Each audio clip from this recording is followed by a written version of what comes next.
Khalid Sheik Mohammed's path to Guantanamo Bay has spanned more than 11 years and stretched over 3 continents. And controversy has plagued the process the entire way.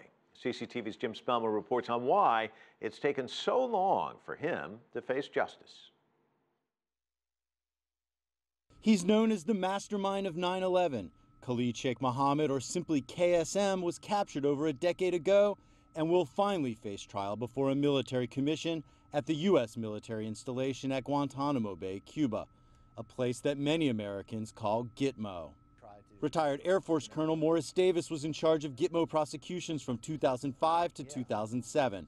He says Mohammad's guilt is not in question. He was very proud of what he did, and every opportunity he had, he was more than anxious to stand up and take credit. I mean, his objective was to be executed. I mean, he wants the death penalty. There's no to become a martyr. He wants to become a martyr. So why has it taken so long to prosecute the man who planned the attacks on September 11th, 2001 that killed nearly 3,000 people? The problems began after Mohammed was captured by Pakistani intelligence officers in 2003. Instead of being turned over to the FBI or the U.S. military, KSM and other high-value targets were turned over to the CIA and taken to so-called black sites, secret prisons.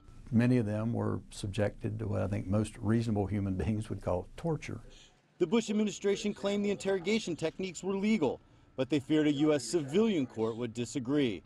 So in 2006, U.S. authorities sent KSM to Guantanamo Bay to be tried as an enemy combatant in front of a special military commission without all the constitutional rights afforded criminal defendants in U.S. civilian courts. They thought it would be swift, severe, and secret.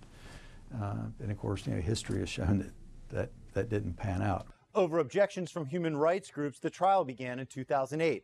But in 2009, newly elected President Barack Obama decided to move the trial to civilian court in New York.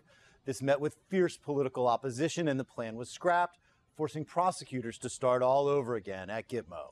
Davis said KSM will get a fair trial, but this long march towards justice comes at a cost for the U.S. Even if you gave Khalid Sheik Mohammad the most perfect trial in the history of jurisprudence, given the stain of Guantanamo and military commissions and all the baggage that has accumulated over the last 12 or 13 years, the vast majority of the world is never going to believe that it's credible. Mohammed faces a death sentence if found guilty, but the commission may decline his avowed wish for martyrdom and instead sentence him to life in a U.S. military prison. Jim Spellman, CCTV, Washington.